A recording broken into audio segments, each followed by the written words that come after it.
Welcome to April Gloaming's Sunset Salon. This is our quarterly virtual event held around sunset, usually on the last Sunday of the month. But we are fortunate that we get to make up what we missed during that terrible winter storm. So thank you all for tuning in and being with us tonight. We are live on Instagram and YouTube, and we have 3 April Gloaming authors here, as well as me, your host, Christine Hall. Tonight, we have with us C.I. Aki, author of the poetry collection, The World, Black, Beautiful, and Beast. We also have Jeffrey Wade Gibbs, author of the memoir, The Peril of Remembering Nice Things. And we have Matt Starr, author of the story collection, American Bastard. Love the covers and the contents of each. Cannot wait to get into this. We will begin the evening with 10-minute readings from each of our 3 authors, and then we will come back together for a salon-style conversation where each of our authors can answer or give input into each question asked, in the hopes that we can foster an environment where conversations run freely. So, for those of you in attendance, please use the comments on whichever platform you are streaming from. Offer potential questions for our authors as we near the salon portion of the evening. Perhaps you'll have some inspired by these readings we're about to enjoy. At this time, we invite you, pull down your blinds, get cozy, and settle in. Our first reader tonight is C.I. Aki, author of the poetry collection, The World, Black, Beautiful, and Beast. That was put out by April Gloaming in 2021.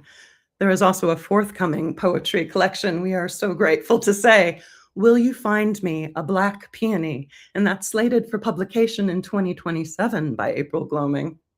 C.I. Aki is a writer, editor, filmmaker, and educator based in Nashville, Tennessee. His work, which often centers on the challenges of identity and place for a second-generation Nigerian American, has appeared in publications such as the Denver Quarterly, the Nashville Scene, Waxing and Waning, Novus Literary Arts Journal, and is forthcoming in Bicoastal Review. His debut poetry collection, The World, Black, Beautiful, and Beast, April Gloaming Publishing, 2021, was ranked number 3 on Reader's Digest's Top 14 Black Poets to Read in 2021. It is ever more relevant today. The World, Black, Beautiful, and Beast had a selected review by Kashif Andrew Graham of the Nashville Scene. C.I. Aki's volume of poetry, The World, Black, Beautiful, and Beast, is a collection entirely of this moment. Through verse that yearns for justice in a seemingly white world, Aki depicts scenes of Black resilience and Black joy. This is accomplished via a certain poetic pointillism in which each poem captures a particular aspect of Black experience. When we stand back and view the collection as a whole, our vision adjusts to a larger picture of Black persistence and future. The World, Black, Beautiful, and Beast is both a salve and a probe in a world hostile to Blackness, which, Aki might argue, continues to consume the limits of its hunters. It is a balm in Gilead for Black pilgrims who are well acquainted with grief. We take refuge in the elegiac shelter of words woven here. Yet this book is a probe for those same individuals that it comforts. It both acknowledges our grief and pushes us to make something of it, even if that song is a song of lament. C.I. Aki, thank you so much for being with us tonight. Thank you, Christine, and thank you, April Gloaming. I'm excited to be a part of this salon and to share my work, old and new. It's always a privilege to share poetry, especially in times like now when so much surrounds us, obviously with the negativity, but threats, death, all of these things. And so how do we speak to that? I believe poetry is one of our best ways, if not our best way, to voice some sort of response. The first poem that I want to share is actually the opening poem from The Well Black, Beautiful and Beast. It's the first poem of that collection, but it was the last poem that I wrote. It is titled, Will They Feed Their Eyes to See? Now awakened, will they feed their eyes to see what poems wander lost and blind in the world that burns under the skin? The world that burns under this skin set afire by blue flames. Flames cooking a beaten heart that must house and feed all that runs through its courtyards. Will they feed their eyes to see what kind of words will leave open scars on pages and realize themselves in the name of a poem? Will they look? Will they know? Will they follow the stories the skin keeps? Will it be written, spoken, or concluded, all that the skin has read, all that weary flesh the skin has carried, all that original story in flesh the skin has written with flesh and trembling? Will they feed their eyes to see? Will they desire to read the flesh of the skin in the worlds it tells? There are worlds it tells. Worlds. The next poem that I will share was recently released on Bi-Coastal Review. It's titled No Sign Given. It's a experiment of anger. It's an experiment of impatience. It's an experiment of thinking about what it might feel like to force things to be made right.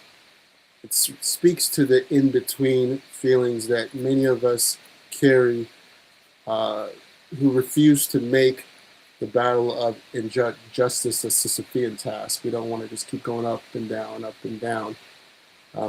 Those days of inevitability have run short. The poem is titled No Sign Given. The epigraph is from Chris Abani, where he writes, forgiveness comes easy, forgetting does not. Line up all my former employers, starting with him, the one with the pails like winter suns. Let him see the menacing promise that coils around your wrist. After that, he will comply. Sit him down at the table, the one with the faulty leg and half-eaten Monte Cristo sandwich on a wooden plate. Do not tell him why he's here. I want him to wonder why he feels the slow knifing unanswered questions. How now? Why this? Who has taken him from his home and placed him in this inscrutable seat? He will demand a sign, but none shall be given. Make sure all the windows are closed and all the dishes are put away, except for the wooden plate with the half-eaten Monte Cristo sandwich.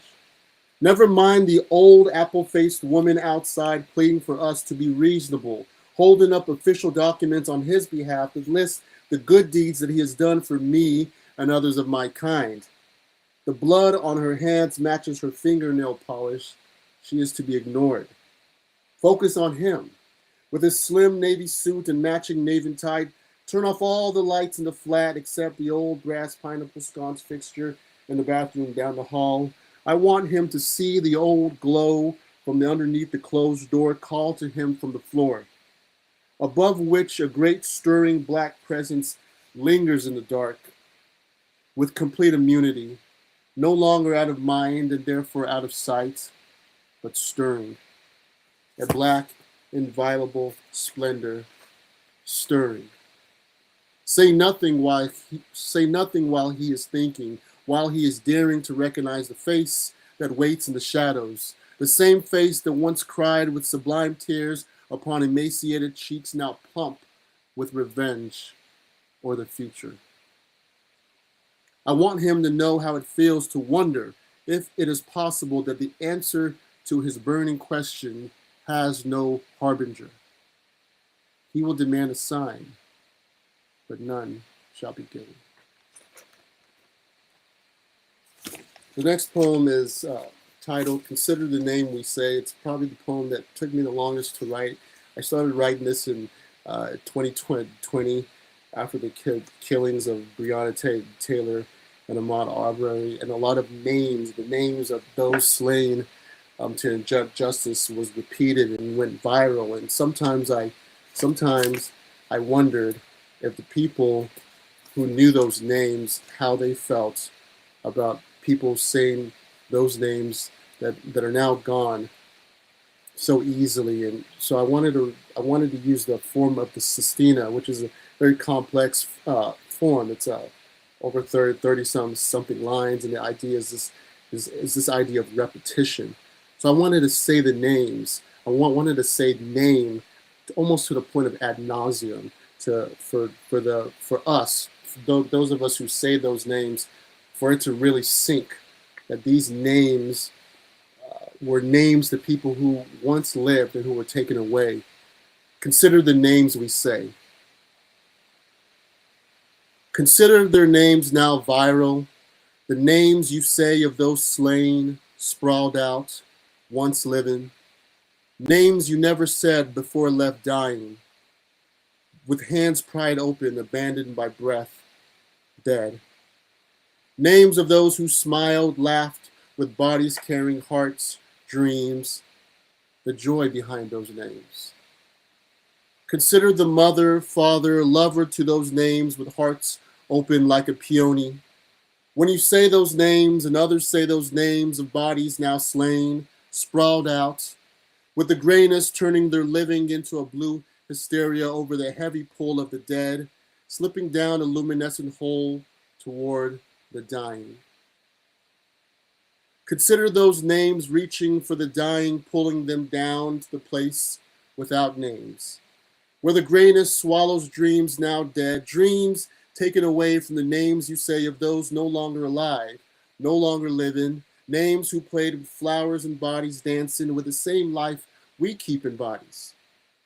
We who are still able to dance and dream without dying. We who are still able to play with flowers, still living, still without knowing the grayness behind the names we repeat, the names now viral, the names we say whose dreams the grayness swallowed that are now dead. Consider their names, names of those now dead, names who carried dreams, danced with bodies, played with flowers, names now viral, we say of bodies with peonies on their chest, dying, leaving the dancing, the singing for the names of the lover, the mother, the father, while living, while dreaming, while sharing the joy of living and loving the names of bodies before dead, before taken, before robbed of the name of that soft lover as a peony, a body to a name said from love before the dying, before knowing the lover will never say their name again, sliding to where bodies release names, flowers, dreams, where dying takes the first reason to consider the names we say. This poem was recently published in Novus Art Literary Journal, and I was very grateful for that. Thank you. The next poem comes from the title. Next poem is the poem that the upcoming collection gets its name. It's "Will You Find Me a Black Peony?" And I think I'm not sure, but I think that there may not be such a thing as a black peony, but why not? How many journeys together does this now make it? Can we still sit and be quiet and watch the light of the morning sun fill the gaze of our dogwoods with its luster? I still trace the belt of Orion when he stands up in a winter sky. I still tilt my head to the bending dandelion curling in the wind. I know one poem's cliche is another poem saved from translation, so will you write this poem with me? The procession is always the same. We yearn, we taste, we regret the brevity. Was the joy of all those great nights of dancing with impossible lovers worth the heartbreak that now conditions our fare. How many cool evenings have we watched walk through the gardens, striding with an imperious gait, leaning over and kiss the flowers of our hibiscus good night and goodbye. We always look away before the falling of the curtain is complete. We can never be completed. We yearn, we taste, we regret the brevity. I do not think all the world was meant to be a stage. I do not think all the world was meant to be defined or squeezed into a ball. I am sometimes exhausted from all the burning questions. How did the belief that life came from an inexplicable poem now regress into an obvious embarrassment of injustice? I feel I will certainly lose myself when all the mystery is gone, that I will always be alone without the haunting of some kind of belief. Will you find me a black peony? Will you slice the screaming in half and share the silence of a shivering question posed in the middle of a melancholy thought? There must be such a thing as a black peony, soft, full, round, fragrant, black as the middle of a tiger's eye. Where did we lose all the beautiful, brave things? Who let beauty become such a fine idea without flesh and age and giant songs under its curvatures? Do we still have time to believe in the myths again? Can we take a moment and consider this plot of Marigold? They say the marigold guides souls back to the land of the living on the day of the dead. Is it fair to say that we have wasted this life searching for beauty among all this sorrow and death? The final poem I'll read, I think, captures what poetry is about. Is this idea. Zadie Smith actually just said it in a conversation about the irresponsibility of fiction. I think is the same thing with poem. That freedom to that ability to not be restricted by what they said is possible. It's a kind of irresponsibility to not respond to what they say you must be. I wrote a love song and hid your name in the chorus. I was trying to be modest. You were hoping I would stand up for all those who still believe in love and shout my commitment from the top of a mountain, but I cannot. All our best moments are now hidden in whispers, hiding from the lighting of lamps, aware of the knife's dividing accuracy. All we have left is the holding. Is there anyone left to lift heads and throats and pronounce the true feeling of wandering through this life, thinking that there is still something left unsaid, even after all the things that have been loudly spoken? The young men wanting to seem old, stuffing pipes and talking of Michel Foucault, are neither interested in the answer or the questions, only talk of Michel Foucault. They found us dancing in the pouring rain and called us one of the irresponsible ones.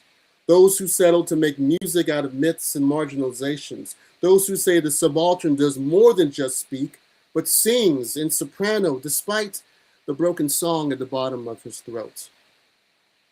I hold you knowing I have always known loss.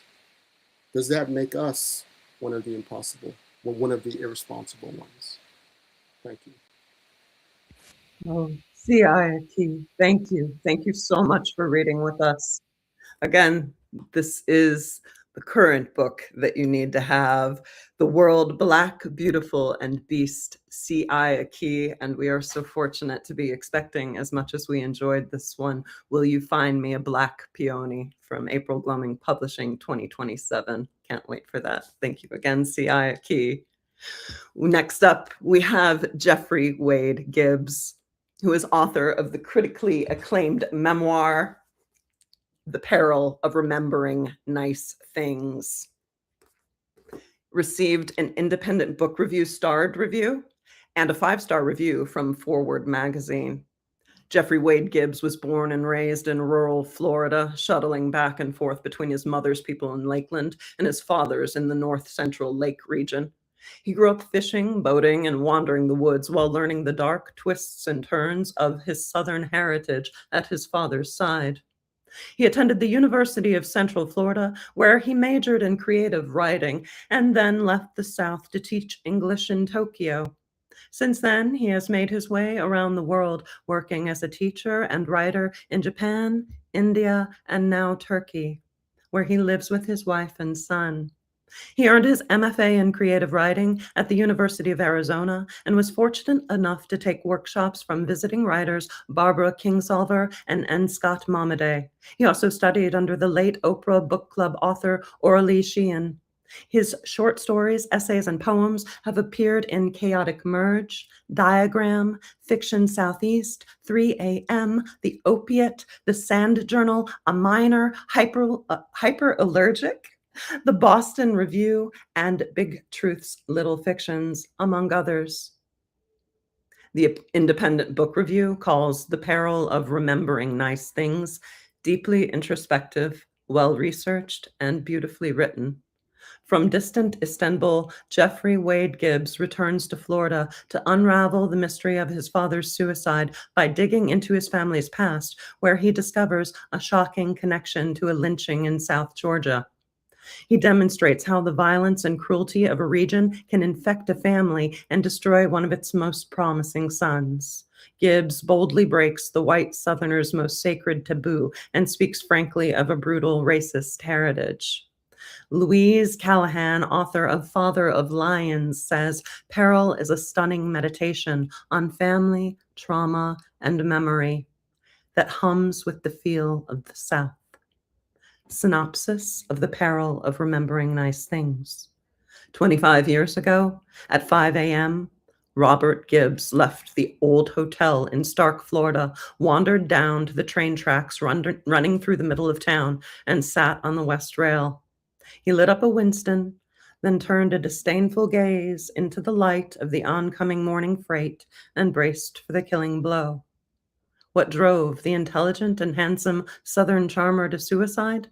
In The Peril of Remembering Nice Things, his son, writer Jeffrey Wade Gibbs, explores the answer. We now welcome Jeffrey Wade Gibbs to join us and read some from The Peril of Remembering Nice Things. Thank you. Okay. I'm assuming the mic is working. I think Aki is a tough act to follow. That was quite impressive. Anyway, I'm going to start with I'm not going to start. I'm going to read a section from the memoir. I was trying to find something that would be truly representative because it's got a lot of parts working. Part of it is my experience here in Istanbul with my Kurdish in-laws. Part of it is exploring my personal family history with my father and all the various crazy characters in the family, and part of it is exploring Southern history. And so there's a lot of pieces going together, and I wanted to find something representative. I couldn't exactly, but this is close enough. So in the book, in my life, I guess, in the book, the antagonist, the villain of the story is my father's mother, my grandmother, who we called Mima. I thought that was a special word, but apparently lots of people use it. Anyway, so this is kind of about the origin of Mima. This is a trope that I use throughout the book. I ask people their first memories, what their first memories were. And so this is partly the story of where she comes from, but also what she told me about her first memory. Okay. Her real name was Ruby of Vernell Hamner. There's a story my Aunt Nancy tells from back before my father met my mother. Whenever Mima came to their house and wore out her welcome, "Took about a minute," my aunt assures me, my uncle, father, and she would sing Waylon Jennings' Ruby, Don't Take Your Love to Town. You've painted up your lips and rolled and curled your tinted hair. Oh, we'd just croon at the top of our voices, my aunt told me. Nell would storm out with her ass in the air and huff like a little bull, calling us every name in the book. Oh, she hated that name of hers. She despised her parents for giving it to her. This story from Aunt Nancy has always stuck with me because it featured my father and his older brother acting in unity against their mother. I never saw anything like that myself, My father and uncle had hated each other for as long as I can remember. I asked Meemaw once what her first memory was. A whipping, she answered. She'd been playing in front of the homes of the children of her parents' sharecroppers. Her mother Linny caught her running back from the black cabins, as she called them, and beat her across the legs with a razor strop she kept behind the piano. Oh, she said, laughing at the memory, Mama was fit to be tied, and you didn't see her angry very often. I didn't stop running either, but kept on going just as fast as my feet would carry me. She wore my legs out good, but I sure loved playing with those black kids. The attacker in this story, Miss Linny, remains a revered figure in our family, paradoxically renowned for her gentle nature. Oh, she was the kindest, meekest creature on earth, my Aunt Nancy is fond of saying. How that other thing came out of her is anyone's guess. Other members of the family describe both Linny and her husband Claude as the sweetest people, adored by the whole community. When I post a picture of their old store on the Facebook page of the Worth County Historical Society, I get a flood of gracious comments and fond memories from older people. Everyone in Bridgeboro knew who your great-grandparents were, just real good people. We loved them dearly. I remember Miss Hamner more than anyone in the family. She was so good to all of us kids. And a cousin writes, oh, I remember Miss Linny. She saw the world through rose-colored glasses, always so upbeat and sweet-spoken. And I remember Linny's piano. Oh, we would just play and sing the old hymns, When the Dew is on the Roses in This Old House. I immediately write back and tell her the story of Meemaw's first memory. Oh, I remember that old razor strop. What I remember most is your great-grandfather using it to sharpen his razor, which looked like a long knife, but I just can't imagine someone like sweet Miss Linny using it on a little girl. A page from the census adds some clarity to Meemaw's first memory. Her father, Claude Hamner, was overseer on a farm in Colquitt County, hired to supervise several black families listed as laborers. These are the people who must have been Miss Linny's sharecroppers. Seeing their names brings them into focus a little as human beings, fleshing out the wide-eyed caricatures from Meemaw's story. I don't know, from the back of the book, my grandmother had told me about a lynching that her father and brother were probably involved in. So these are the people. Their neighbors came over to her house asking to hide in their fields. So that's why I'm referencing this. These are the people that were probably hiding in her fields at the time of the lynching. Seeing these names brings them into focus a little as human beings, fleshing out the wide-eyed caricatures from Meemaw's story of the lynching. There was the elderly Joe and Clora Brown, Bob and Lizzie McCrae, Garney and Josephine Mathis, 18-year-old Mary Stubbs and her 2-year-old daughter Queen, Joe and Tilda Johnson, Frank and Rachel Peterson. The children Meemaw had been playing with could have been Alina, youngest daughter of the McCraes and just 3 years old, or Dan, the youngest son of the Mathises, who was 2 years her senior. It's hard to imagine Meemaw as a little girl, as an actual child played with by others and who cried and called someone Mama and Daddy. Yet this little scene did seem to provide an explanation of how she was created, and this is how I think of it, created. I was always reading comic books as a kid, and I was expecting her to have something along the lines of a supervillain origin story. The complicated, destructive woman she became later in life was created, just as surely as any Lex Luthor or Joker.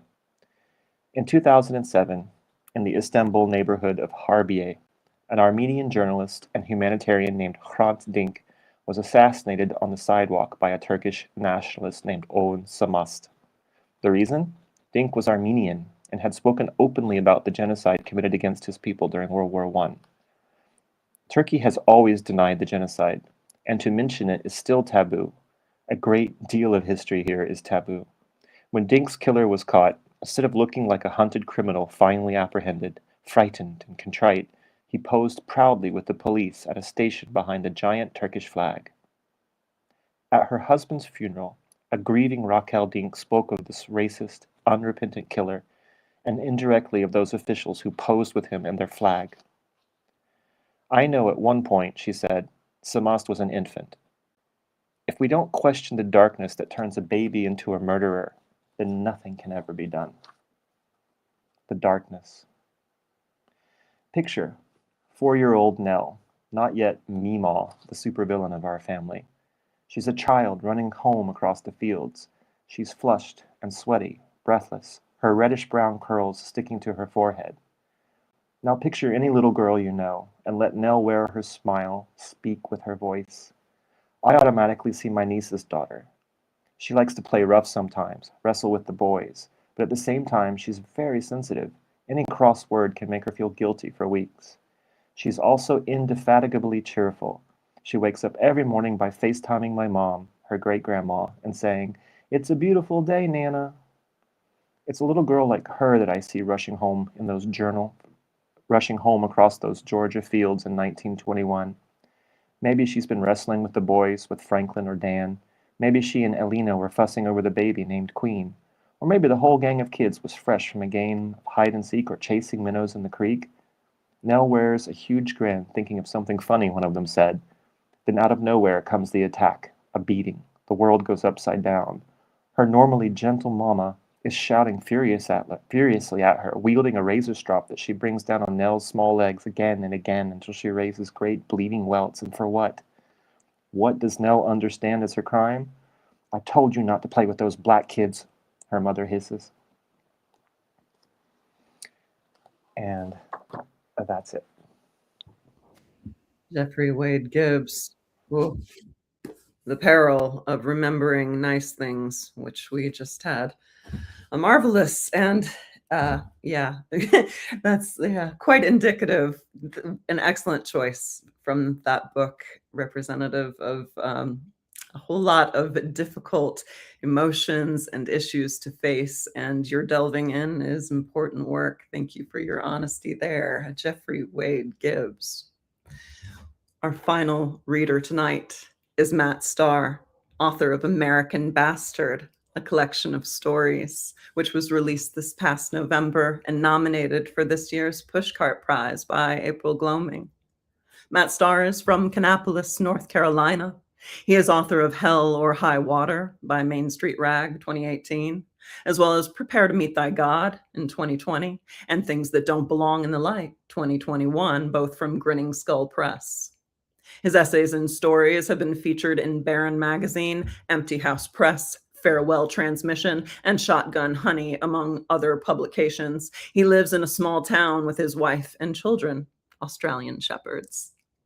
American Bastard synopsis. A medium who talks to dead pets. A retail cashier stuck in a town that relives its tragedy every day. A backslidden young man tasked with finding his dearly departed Meemaw's cat amidst the wreckage of her hoarder house. A red-blooded, beer-drinking, Jimmy-driving winning machine, and a well-meaning mama haunted by her dead brothers who will stop at nothing to resurrect precious holiday memories for her broken son. Losers, lovable and decidedly not so lovable alike, abound in American Bastard.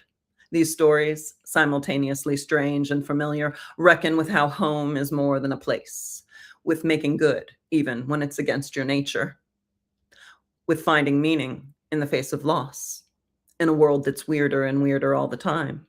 Matt Starr deploys his distinctly Southern drawl to bring y'all 12 original tales of small-town American zeros. Smoke 'em if you got 'em. We'd like to welcome now Matt Starr with American Bastard. Thanks so much, Christine, for that wonderful introduction. And yeah, thanks, CI and Jeffrey for those incredible readings. Hard acts to follow for sure, but I'm going to try. Got American Bastard here, 12 stories. Went back and forth on myself about what to read here, but I think it's probably best if I just start right at the beginning, where bright angel feet have trod. In May of 1983, a Boeing 707 lost hydraulics on its way from Tampa Bay to Charlotte, killing and crashed into a river baptism at the fringe of my hometown, killing all 130 people on board and 54 more on the banks. We made national news. There was an investigation. Men in suits placed big takeout orders from Libby's Deli. 38 years later, and that's still all anyone talks about. Every day around lunchtime, things get real still. A phantom hand unzips the sky. Then you hear this sound like you're driving through a tunnel at full speed with all the windows down. You don't see anything, but there's the god-awfulest exploding noise, a mosaic of screams. Some folks stop what they're doing and remove their hats. Most people simply shake their heads. Children cover their ears and their mothers tell them it will be okay. Some people, not as many as there used to be, granted, go to where it happened and join hands. Mr. Overcash flings open his storm door, puts his hands on the back of his head, and howls, "No." Then he runs circles around his front yard, singing, "Yes, we'll gather at the river, the beautiful river. Gather with the saints at the river that flows by the throne of God." He's 102 years old. This happens every day. I'll probably die in this town, and I've made my peace with that. That's what people do here. They are born here and then they die. Z has different plans, though. We work at the One Buck on the corner together, but for how much longer, I'm not sure. She's heading off to college in a few days. She's facing the product in aisle 3, and I'm staring at her when a customer approaches the register. The man tosses a dog toy onto the counter and reaches for his wallet. "That'll be $1.06, I say. He cuts a look at me. "I thought everything in here was $1." I can see Z rolling her eyes behind him. "Well, yes, sir," I reply, "but there's tax." He sighs, gives me exact change. He turns back. "Oh, have a nice day," I say as he heads for the door. He turns back. "Don't you fucking tell me what to do." I drop my head like someone's giving the blessing before supper, but it's just me up there, feeling like an asshole. I put up with a lot of shit, I really do. Still, every day I'm optimistic. I wake up, I look at myself in the mirror, and I tell myself that I'm going to make the best of it, that I'm going to make another go at it and be a more positive person. Then my first customer comes in and looks at me like they've smelled a fart, and I give up all over again. There are those people out there, the ones who say they think everyone should be required to work retail at some point in their lives to give them an appreciation of what we go through. But I wouldn't wish this on anyone. Fuck that guy, Z says, her smile real wide. Is there something different about her today? I swear her hair gets shorter every time I see her. I wouldn't put too much stock into anything someone like that tells me. We've known each other for 2 years, but I still think too much about what to say. Good thing I'm too broke to buy any, I respond. Then I do that thing where I cringe inside. Die a little. Z laughs and squats to straighten the bottom row of disposable cooking pans, and I find myself looking at the sweep of bare skin between the bottom of her shirt and the top of her pants. But I remember what my mama told me about objectifying women. A sunset's pretty too, but if you look at it long enough, the good Lord will blind you. I turn away, feel my cheeks blush. Overhead, I hear a deafening commotion. Z described it one time as a Band-Aid being peeled from the hairy arm of God Almighty, and I thought that was a good way to put it as any. There's the fracture of impact, dirt and water rising from the earth and coming back down someplace else. There's the chorus of cries. Could you ever dream up a more bizarre sensation than barreling toward oblivion with a bunch of people you don't know? "Well," Z says, standing to her feet, "guess it's time for lunch." She disappears for a moment, then comes back to the register with a bag of rolled tortilla chips. I key in her $2 and separate the change in my hand. When I go to give it to her, her fingertips trace the love line in my palm. We share a look, a moment, but I doubt it's the same one. It's not like people haven't tried to make it out of here. Biff Goodnight was a first-team All-American and got a full ride to college football in Georgia. But after one season of pro ball, he returned. Rumor has it he refused to fly with the team.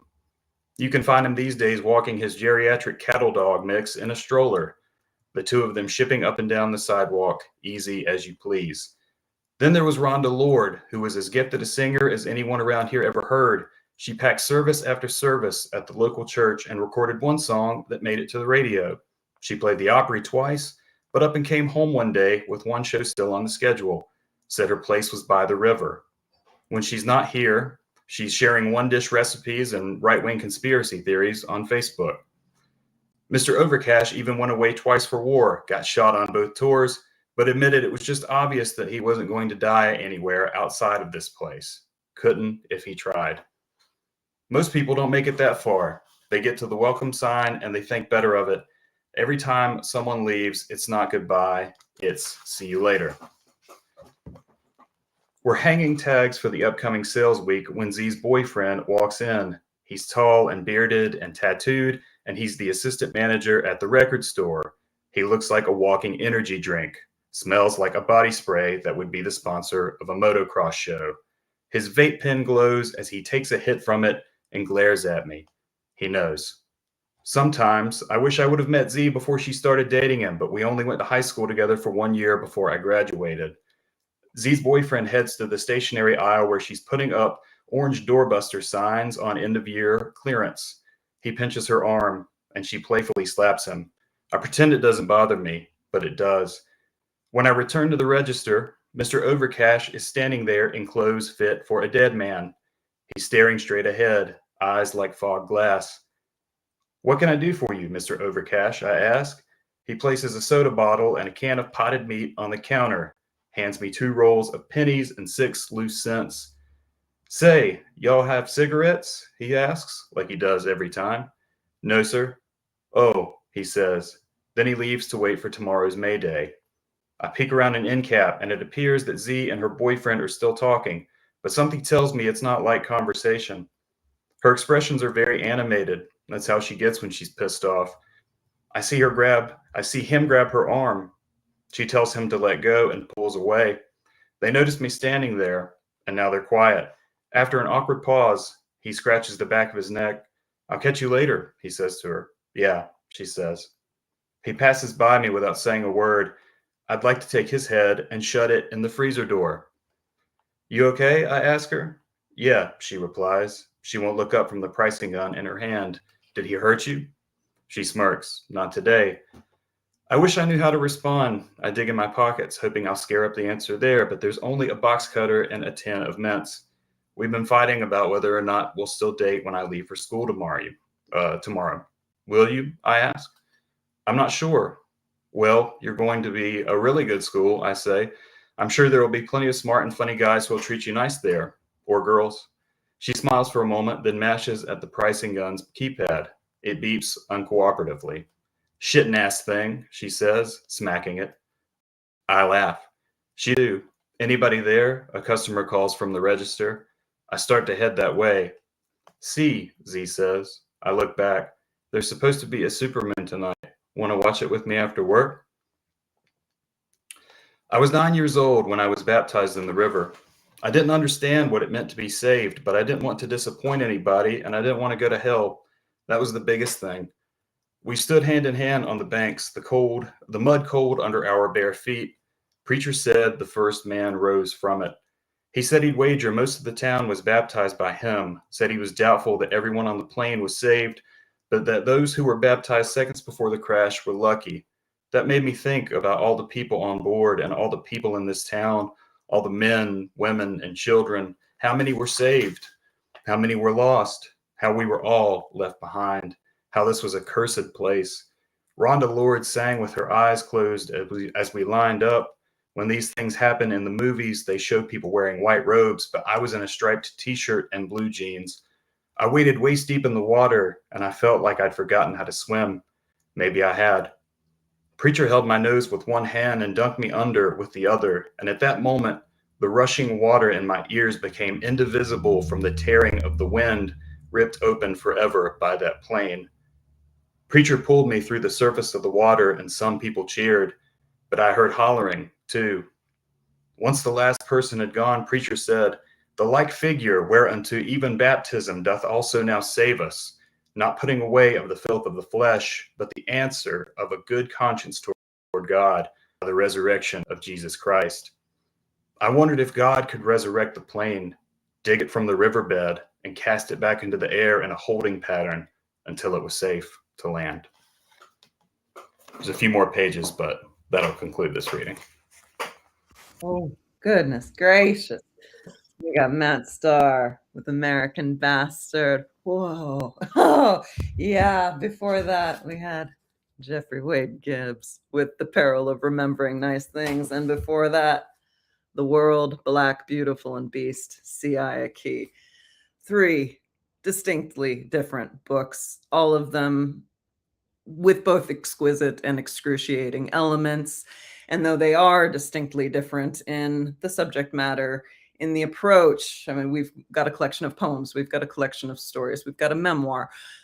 The Southern current courses through all of them. You all three are incredible writers, and those were three incredible readings. I do want to call out at this moment in the acknowledgments, CI mentioned this of April Gloaming, which just rang so true to me. The fearless, eccentric eye that they employ when selecting their authors and the books that they put forth. So thank you for naming that, CI. I'm sure the other authors here agree with that. And we are so happy that these works were selected for publication. And I am delighted to have you three in one room for a salon-style discussion that we are about to open now. What I would like to say is those tuning in on the streaming services, please, if you've got some questions, bring them forth. We have some that have already been sent in, and we will be using that to start the conversation. But anything you've got, send it in. And we are looking to keep this open and free flowing. So CI, Jeffrey, Matt, jump in at any point. Anything you want to do to build on. It's interesting the way that the topics that you've covered can weave in and alongside and over and under one another. So I would love for our conversation to be open and free flowing and do the same. Let us see. We do have a few questions. Let's see. Okay. Although different, all three of your titles are saying something powerful about the South. What ways do you feel like your titles are most successful in portraying this region or the themes associated with this region? In contrast, what are the challenges of writing about a particular region? Or again, what are the challenges with portraying the thematic elements of a particular region? So we're starting in the South, zoning out from there, certainly. We've covered a lot of area in these, so please jump in. Who wants to talk about place and how it's affected your writing and what you can do with that?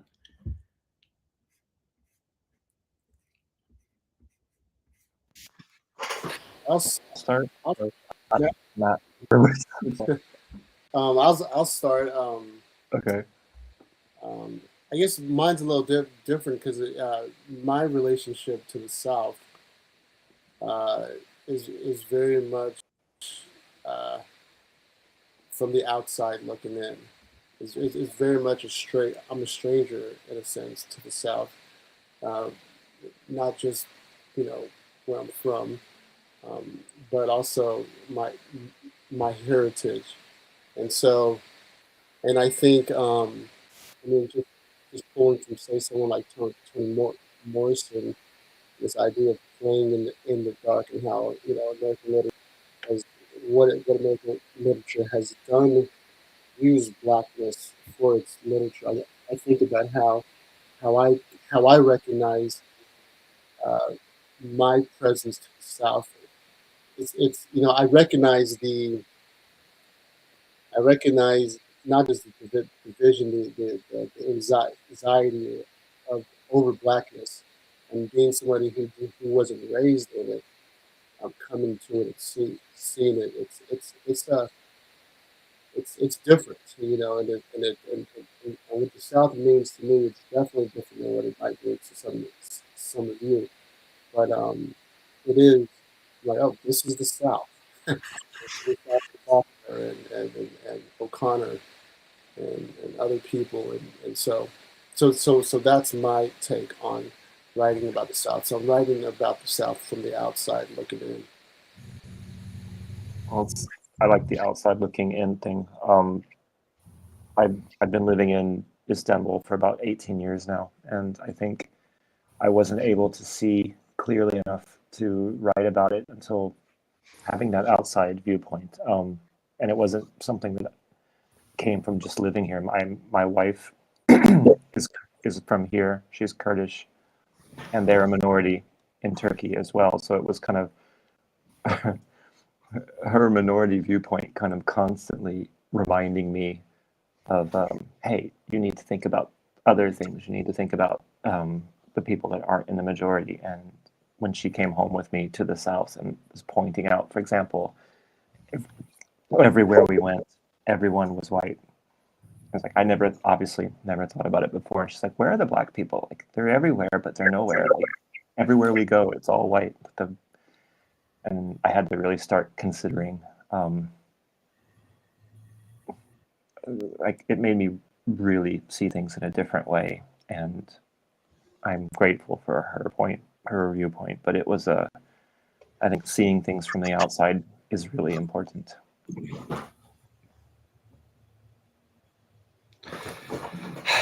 For me, it's so many of my stories have such an insular quality, and that's really reflective of my upbringing in the South. It's all I've ever known, and as much as I told myself, kind of harkening back to the story that I just read, as much as I told myself growing up, given complicated feelings that I had about the South, that I was going to leave, so many times, I've always wound up back here. I grew up in a place very much like the place in the story.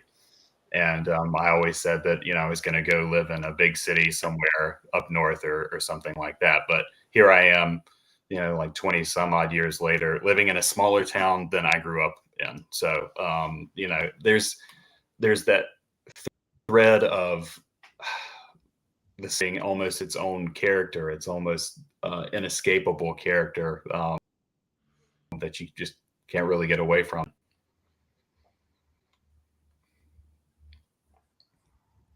Yeah, I agree that character shows itself in different ways to different people. And certainly there are ways to be an outsider even when you've been raised on the inside. But as we have started to confront the issues of race in the South are running just as keen today as ever, it would seem, and perhaps a little even more sharp. We must put that into focus to confront it now because it has been such an abiding issue for so long. And so continuing to explore that theme and how it plays in the South and how we can work with that. In today's culture, what would you say the role of the Southern author is when confronting the South's past stigmas? Is there a reason that your writing either delves deeply into race or, more in the case of Matt, as you mentioned, rather avoids the topic almost entirely?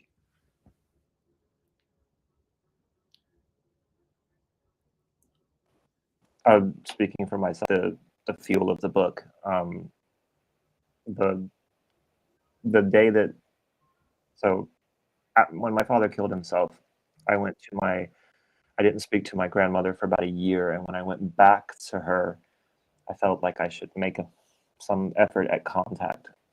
She told me the story of when she was a little girl, and her mother was standing out on the porch, and all the Black families in the neighborhood were in the yard asking for shelter. And then, like, this led to her finally confessing that she'd witnessed a lynching, and she described it in all its gory detail, and the connection somehow between my father's death and kind of the violence of the region that had become so, like, just like she was clearly confessing, but at the same time it was, well, this is how it is, this is what happens. And just, it kind of struck me like that this was the norm. It was so normal that people just didn't even think about the impact of this terrible violence would have on the people that both experience it, certainly, and the people that do it too. And I think the fact that white people we just don't talk about it and don't think about it, but it's there. And I think it permeates everything. I would have denied that maybe when in my early 20s. I remember having a conversation with a friend and saying that, the race issue had come a long way in the South. And he said, no, it hasn't. And I said, yes, of course it has. And I think back on that person that was arguing that. And certainly there's less, I guess there's less direct discrimination. There's no segregation. I guess. But I think now the person that I was that said things have improved so much was extremely naive. It's everywhere. It informs everything.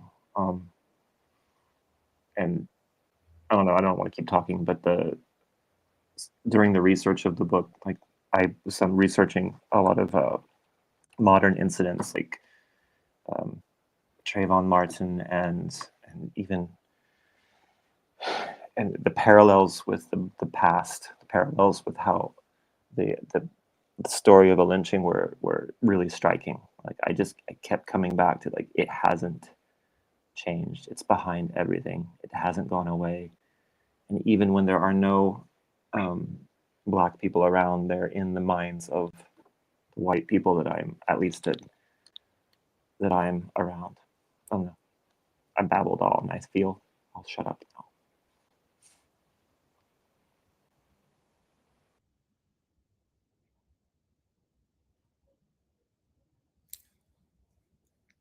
Christine, can you ask the question again? I'm not. Absolutely, yes.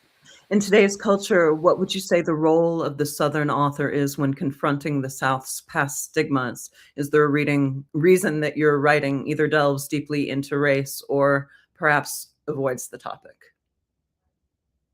Well, of course, for me, my writing cannot avoid the topic, and to say that it delves into race would be redundant because I'm a race writer.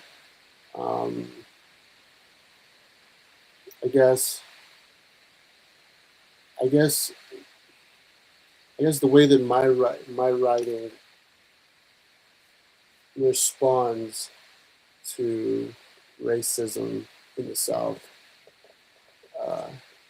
is in terms of, it's to say my writing is resistance. That's built in the DNA of what it means to be Black and survive. So that's, you have to resist. And yet, as a human, there is an insistence to be. That's what it is to be human. Is to be. Is to express yourself. And so, I guess my work is sort of a re-insistence, because there is the generic insistence to be that is always, that racism will push against you, will push against. And yes, and so while there's the resistance of that racism, there's still the re-insistence to be, right? And so that's that dual. It's almost like what Du Bois was talking about when he talks about this sort of double consciousness.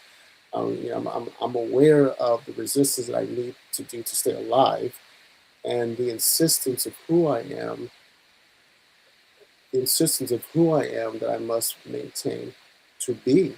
And so I guess my poetry is a combination of the two, and which is why I think, that's why I think black poetry, black lit is so important because it speaks to the resistance that everybody feels to some way, but definitely not on the scale of folks of color, while still getting at the insistence that we all have from the old question to be or not to be, right? It's the same thing. Should I be, or should I give in to resistance and not be? And so Blackness can oftentimes be that existentialism par excellence, because we are resisting death and insisting on life.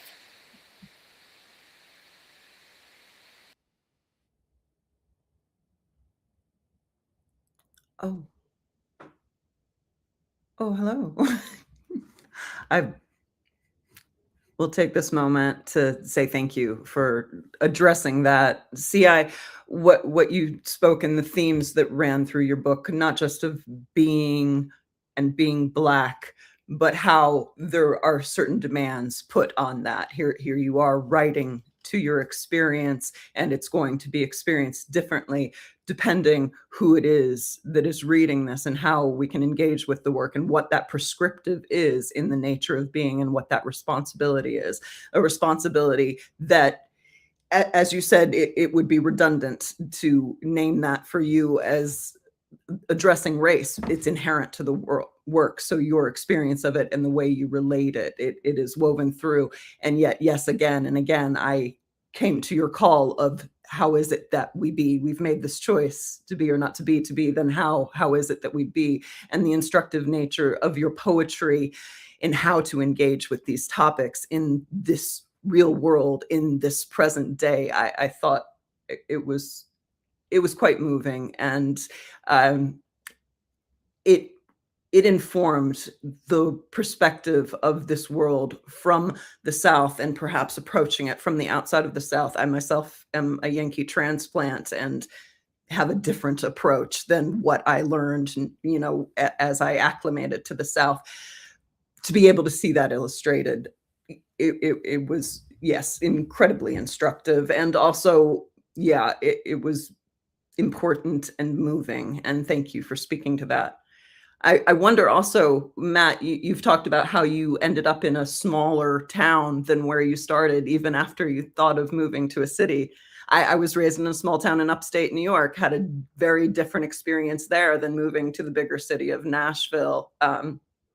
When I first came to Tennessee as a teenager, one of the first things I encountered was a small shop with people on the rocking chair porch whittling, and then there were rebel flags all over everything, which I found horrifying. And yet it was completely normalized here to the point where it was background noise. So yes, facing that on its head. But then again, in your book, it doesn't make the case, because these things might not even come up in conversation where they've been disappeared into the background in such a way. And I wonder if you have any words on what the nature of that life may be.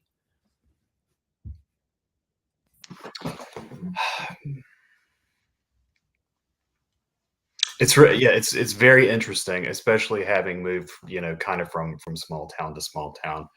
You know, it's still very much the case, but it's I'm trying to think of a way to say it. You know, we're still dealing with the same problems, but things are you know, even little by little, you know, getting better. I'm in a very rural community now, and there are people trying to make strides, you know, toward making the world a more equitable place. And you know, it's the progress is slow, you know, but for me, you know, getting back to your question of, you know, why to write about race, or you know, why to leave it out. And for me, I think I try to be really mindful of the way that I write, as to not co-opt viewpoints, you know, to amplify, you know, voices, and to, you know, be an ally and an advocate without, you know, trying to commandeer these viewpoints for myself.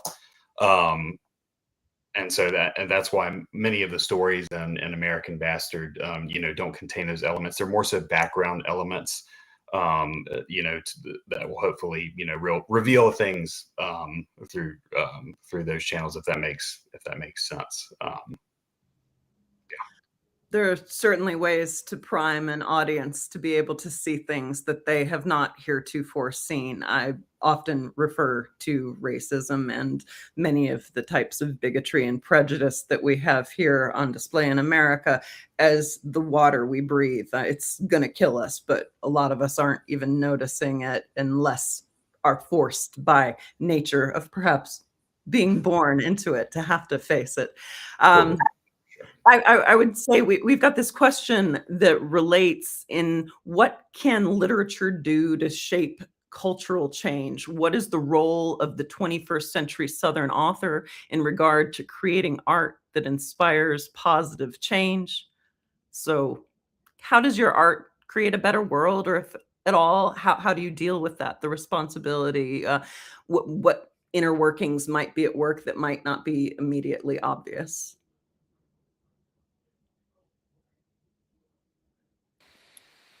I think I was thinking, I was working on an essay about AI and how AI is like realism on steroids, as it pushes the narrative, repackages it, pushes the narrative, and ultimately maintains the status quo, therefore does not provoke change, right? And so the correct question is, how does literature um, make the world better, right? And while still being literature, still being art, not being didactic or propaganda. And one of the one of the things that I've always thought is that one of the reasons why the world is not as good as it could be is also because there are voices, in the margins that have that have something to offer. And so it's not just that literature or human imagination is lacking these voices for change and virtue and what have you. Is that there are a lot of other voices that have been marginalized, minimized, um, um, that also, if they were amplified, which is again why when Robin had reached out to me during this summer of COVID, it was like, I was, a new artist, a new writer, and to recognize my voice and to give me the opportunity, it's things like that. So it's like, I don't, I don't know if writing needs to try to change the world for the better. I mean, of course it should, like just like every individual should. But there's also a lot of voices, if allowed, to join the stage of influence, join the stage of language, that that those positive changes have an opportunity to make an impact. Yeah, absolutely. The power of art to transform. It does work on the brain. Once somebody can relate to another's perspective, they're forever changed. That's intrinsic in the being. So the representation of the wider perspective is, of course, going to benefit the form and everybody who touches it. I'm wondering, Matt and Jeffrey, what you might have to add to that conversation. I know y'all are doing good work and it's doing work out in the world. So Well, I don't know. I think connected to that idea of voices that CI was talking about, that I think, was it Elon Musk that recently said that he thought that empathy was the weakness of civilization or something. Well, it's obviously quite the opposite, right? It's writing, being able to go into being able to go into somebody else's point of view forges at least a kind of empathy, whether it's completely accurate all the time or not. But once you read from somebody's point of view and imagine yourself as them, I think it enriches you. It makes you more accepting, more, I don't want to say tolerant, but it widens your point of view. I don't try to be overly political in my writing. I don't have a message, but I'm hoping that the providing of a point of view in this kind of this field of other points of view helps to kind of enrich a general empathy in the world, as opposed to just right now we're so polarized as a society. Reading is one of the things that help to reduce polarization. Like, you have to open yourself up to other people and what they're going through and what they're feeling, and I don't, that's my 2 cents. I think writing and reading and art in general encourage that kind of essential empathy that we need to make the world better as a whole, despite what old Elon says. Oh yeah, no, certainly an honest relation of human experience. That's going to resonate, and it's not something someone can ignore once they've faced it. It's definitely is a point of connection. Yeah, empathy and perspective are so important. Those are great answers. I'll add that for me specifically, kind of, what I feel my role as a Southern writer. I didn't really come from a long line of writers per se. I would say that I came from a long line of storytellers, who carried out the oral tradition of telling stories. You go over for Sunday dinner to your papa's house and he tells you the story he's told 20 times. And that's beautiful. There's art in that.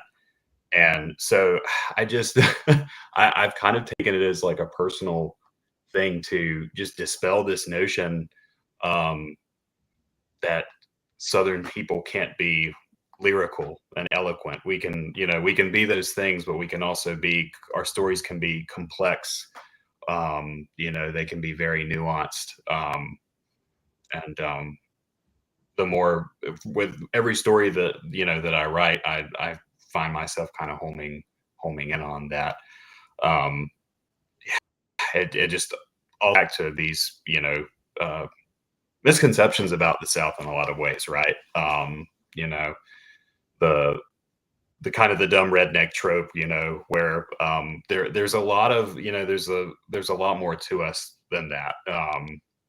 There's a lot of systems working, or historically that have worked against Southern people. So, just kind of shedding light on those in the greater conversation of things. Yes, certainly. We are all multifaceted. No matter where we come from, we're humans. We have more in common than not. And the more we are willing to expose and take peeks at what we might be keeping up our sleeves, I think the better a chance we have. Let us see.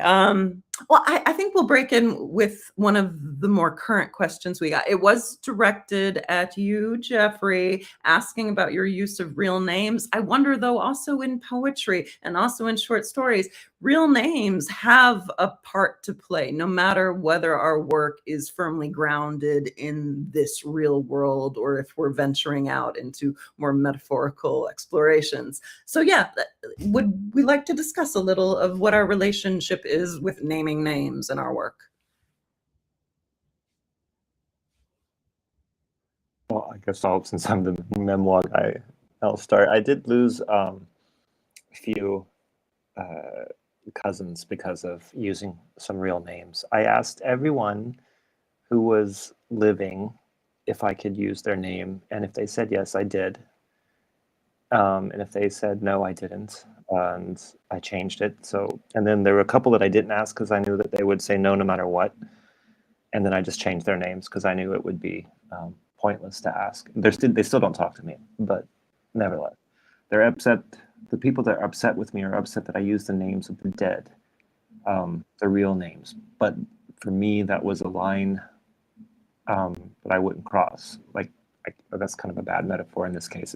I crossed it, actually. I refused not to cross it because I felt that my dad and the people that made him were going to be forgotten into the mist of time or whatever, and I didn't want that. I wanted to name the names because I felt it was important personally.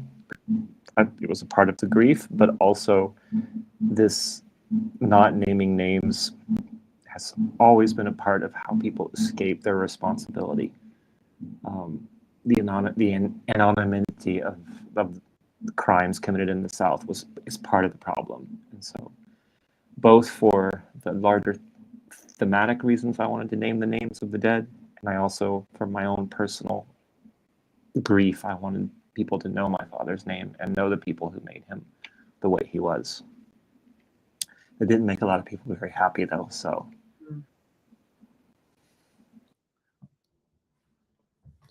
some journeys in some of those characters, certainly, especially looking back at Mima's roots in the passage you shared, for instance, and getting a look at her mother and the different faces that she showed the world as well. Yeah, I mean, we've all got a lot of sides to us, and we can choose to a certain extent which facets are developed, our experiences to a certain extent also.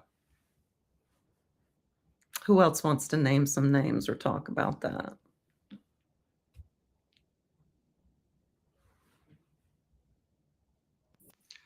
There's nothing really profound about why I choose the names that I do for these stories. Frankly, it's kind of a goofy answer, but just from a Southern perspective, using things that are accurate, like Jeffrey, Meemaw, and Paw Paw, and names like that, calling a father Daddy, things of that nature. But I also just like, funny enough, to come up with these names that I could have just heard somebody tell me a story on the corner, and these were the names that they used. And it's just this everyday quality to those, that's just really endearing to me. And I think that's why I've named those characters that way. Thank you. And CI, you, of course, Paw Paw makes an appearance in your book also. You also do the honor of saying their names, whether that's Brianna or you gave flowers in many of your epigraphs. I wonder if there is anything you'd like to speak about your work in relation to naming.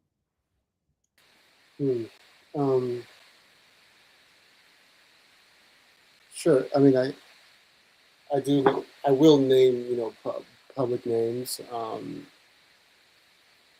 I work in fiction too, so I am semi-autobiographical fiction. So purposely, I don't name names there. I just think it's well, I guess the larger reason is, and I think it kind of ties in with naming names and sort of like my sort of an biography, especially in my poetry. One of the things that I try to do, and especially for this collection, my first collection was more of a social, kind of a social testament. It's not a very personal collection. It was how I was affected by society and my role in society was not very personal. Whereas this new collection is very much a personal collection, very much a personal collection. And while writing this collection, the upcoming collection, what I was trying to do was using metaphor to make my experience and the stories that I was telling about myself and my family or whoever else, and it was to write poems that others could fit into, that others could, so it wouldn't just be, oh, that's a CI story, and you can empathize, and that's good, but could the metaphor work? Could the metaphor be accommodating enough to also include the reader? And the reader might say, that's me too, and while sure, I mean, we can do that when somebody sings a song and we identify with that. But I was also trying to craft lines that the reader and I, that's, in the poem that I wrote, I said, when you write this poem with me, and so so if I don't name names specifically, it's because I'm trying to, if you will, trying to communicate, trying to, let's share this burden, let's share this pain, let's share this guilt, let's share this wonder, let's share this love. So that might be why I don't try to make it too specific, even though this collection is very personal. Well, your specificity manifests in the descriptives that you share, which allow us to slip into the perspective ever so effectively. So, Yeah, we all have different ways of naming. Perhaps yours is the nature of a rose, for instance, or a peony. I'd like to. We Oh, yes, please. Kind of just something that Matt said. I was thinking about this, and he's been talking about the being from a small town, and um, I think part of another reason that to the reason I'm naming names is to kind of elevate the anonymity. I can't say that tonight. The anonymousness of being from such a small place that no one ever thinks about. I had a friend's father read my memoir, and he's not a reader. His comment on it, he's from a small town in New York. His comment on it was, he makes boring people sound interesting. And I understood what he meant, that he's saying, and then he gifted me a book, a memoir from his own small town up in upstate New York, and it was quite good. And I understood what he meant was that, these ordinary things around us that fall into oblivion when they die or pass away are important, and we should know about them. So, and whenever Matt, whenever you're talking about the being from a small town and never getting out, or even going to a smaller town, I know what you mean. I'm from such a place. My father was from such a place. My entire family are from such places. And I ran at 17. I just bolted because I hadn't had enough. But now I look back and I think, there was a lot of value there. There still is, and I want people to know them. I want people to know those names because these boring people are interesting. No, the minutia, it can be so full of dimension and flavor, especially with your writing it with the care that you do. I wonder if you recall the name of that small town in upstate New York. It's okay. That's where I'm from. Floyd, It's just the seems to be famous boxer. He was, I think, the first Black champion of the world is from there. Floyd Patterson is from there. I cannot remember the name of the town, but yeah. that's the basis of the memoir, was Floyd Patterson and meeting Floyd Patterson. Excellent. Thank you. All right, let us see. Okay, so we've got a question about the genres, which we have explored a bit into how we have a collection of poems, we have a collection of stories, we have a memoir. This time, with these three different genres represented and the topics we've already discussed, maybe we want to talk some about the strengths and weaknesses of each of these genres that you have chosen as your mode of expression. And in regard to regional aesthetics, divisive cultural concepts, producing meaningful art, what might you say are the strengths and weaknesses of the genre you chose to express yourself in this time?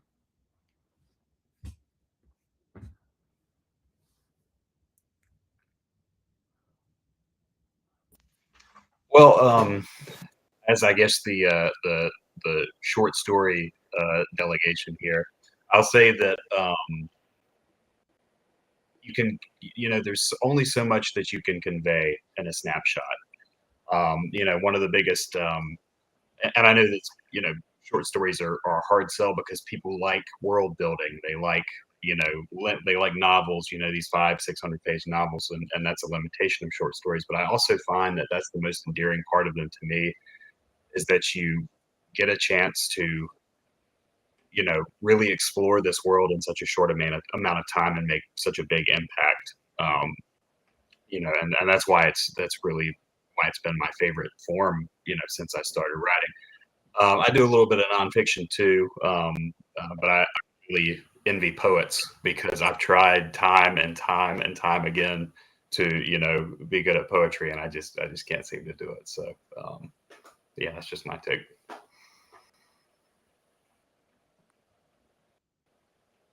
Well, I guess as the poet delegate, Matt, um,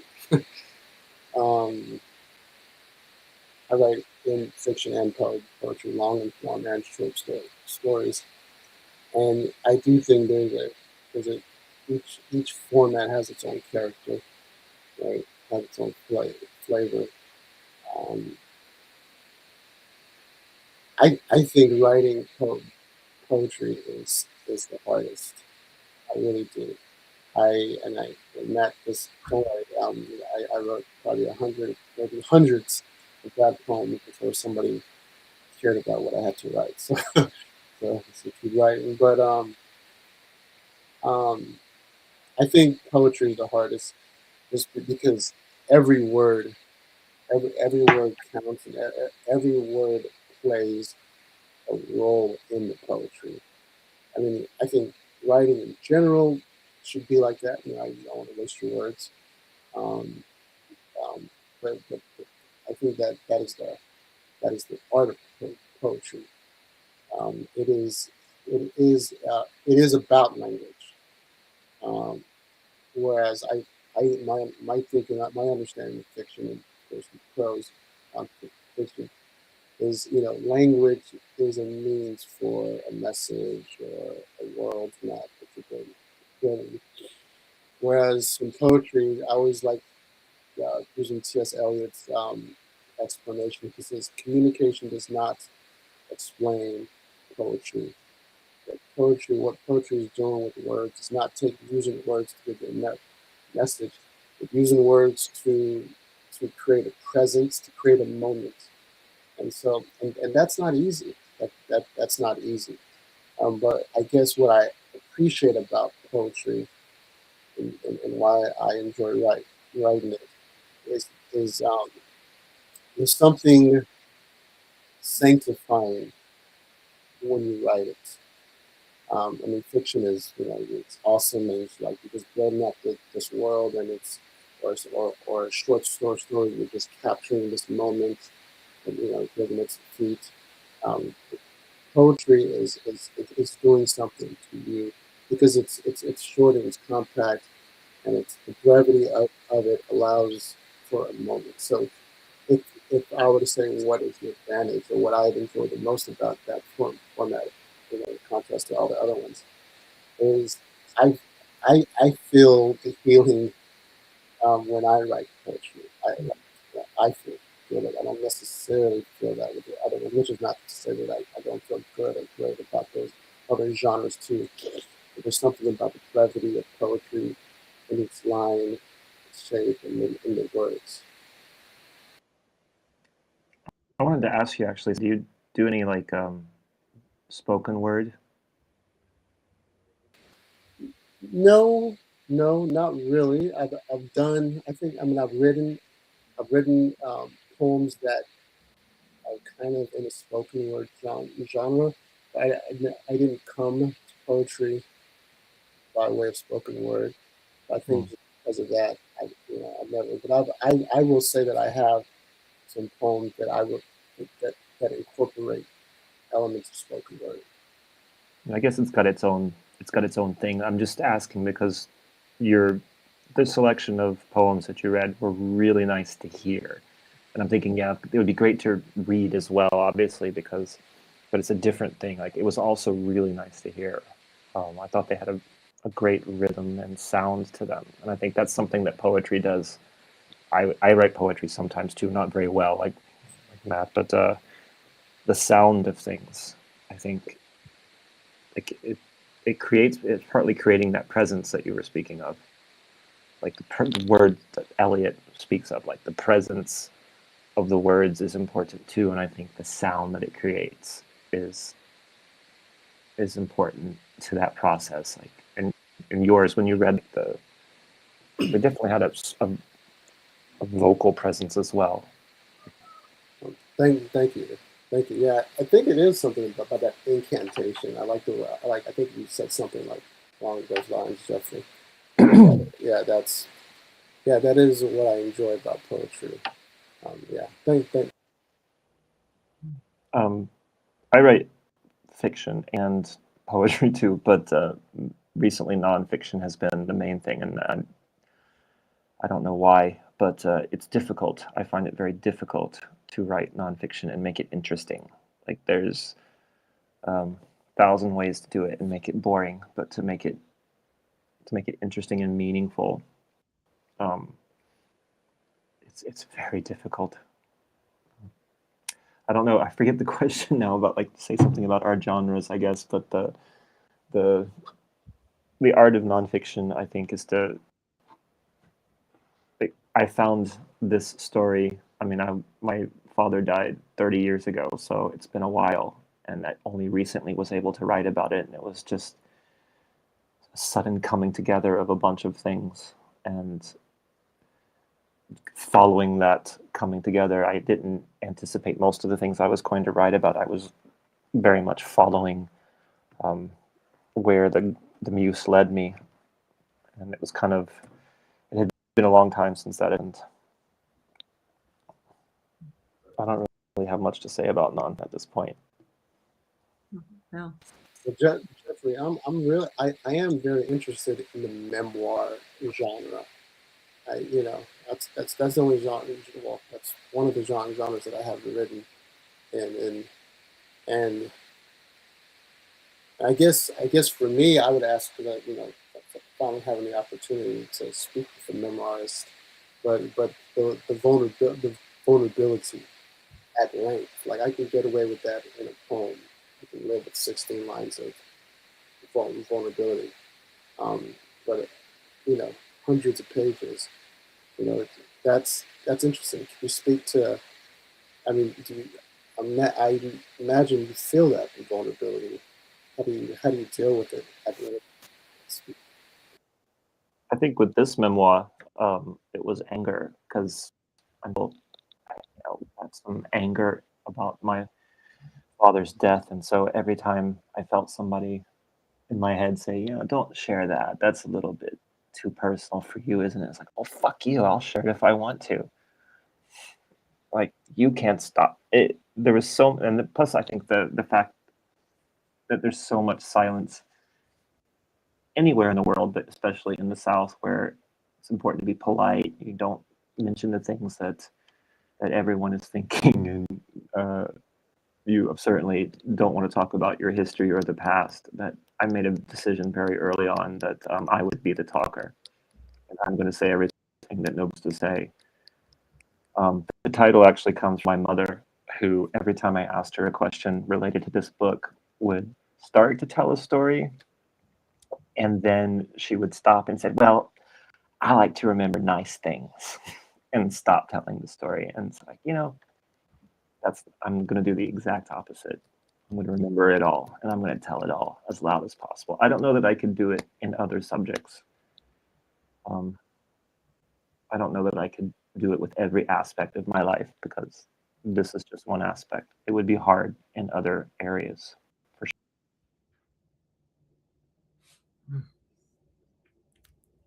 Wow. It has been so lovely hearing each of you say your words tonight, speak them into the space we are sharing. I would like to know a little more about what we can expect next from each of you. Please build on what little we've heard so far and tell us what we can look for.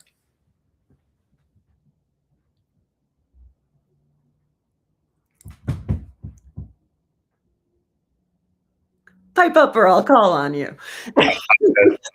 I'm trying to work on a novel currently. I do have I kind of write horror fiction a little bit as like a side project. I don't like to pigeonhole myself. Literary fiction is like my heart, but I'm working on a novel currently that's basically a fictionalized account of Dale Earnhardt with like elements of magic realism. I am from Kannapolis, North Carolina. I was just thinking a couple months back, I was like, nobody's written a novel about Dale Earnhardt. Why, like, wouldn't that be me to do that? So I'm thinking, I'm a little ways through it right now. So hopefully that'll be like my next project. But we'll see.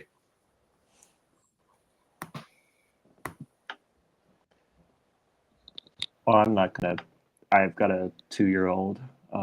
He was born, I guess, sometimes around the time that the book was released, and since then I haven't been able to write anything at much length. I've been doing Substack post, really, but I do have a crappy first draft of a novel about a historical novel that I'm going to work on eventually. That's set in early 19th century South Georgia. Kind of about, I found during my research for the other book, I found out a story about my family, distant relatives being involved in some kind of murder, suicide that they blamed on the Creek Indians. And I kind of, that's interesting. I want to find out what's going on there. So I've been trying to research that, finding much of nothing, and then so turning it into fiction, trying to make it into a novel. I guess good historical fiction bubbling up. Okay. Tell us. Yeah, I know you've got a good title coming out with April Gloaming. What else? Yeah, tell us about that. So Will You Find Me a Black Peony will be released next year. So I'm really excited about that collection. And I am actually, and I actually want to tie in what I want to say with a quick question I saw Andy Marcus ask another April Gloaming artist. She asked something about, I think she said something about our writing repertoire, the way we write, our writing process, and I have a novel that I completed my penultimate draft, and the way I write to answer that question is through layering, and so writing is just revision. So anyway, the goal, I am writing the final draft, fingers crossed. I'll start that in April, and hopefully I'll have that done by the end of the summer, and hopefully I'll have a completed novel to start shopping.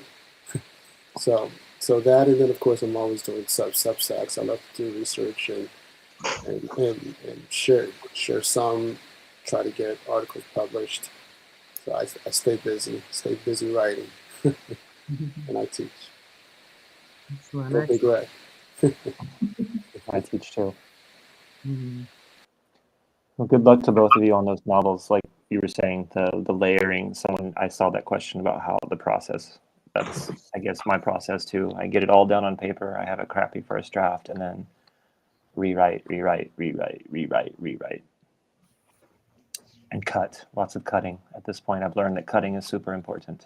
I didn't like it before, but I still don't like it, but I know that it's important. I always think of the cuts like ghosts. You can hear them whispering in between the lines. They're built in there. They had to be there in the earlier drafts, and yeah, they get compressed and distilled and expressed. Yeah, I think That's a good way to put it. I like that. How about you, Matt? You got any final words to share about your personal writing process or anything else?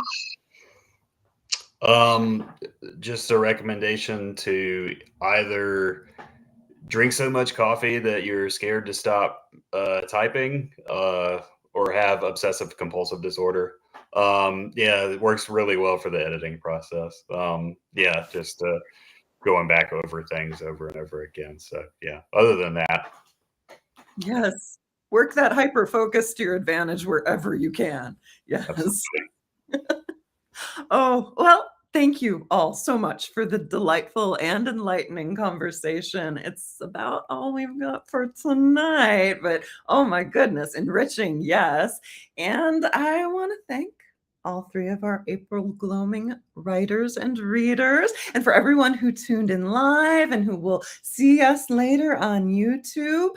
And, I want to suggest that we take a moment to revisit these books. If you've read them already, I'm telling you, they're good for the reread. So good. April Gloaming is putting greatness into this world, as each of these individual authors are, and we are spreading the greatness by letting these ideas work upon us and remake our world as we go forth more fully armed and educated. So don't forget to marvel at the beauty of this world and to build upon it. We'll see you again back here in less than 3 months this time, since this was a makeup episode. We're going to be here Sunday, April 26th, as always, at sunset. Thank you again, Sia Key, Matt Starr, Jeffrey Wade Gibbs, April Gloaming, everyone tuning in now and later. Again, I'm your host, Christine Hall. Have a good night.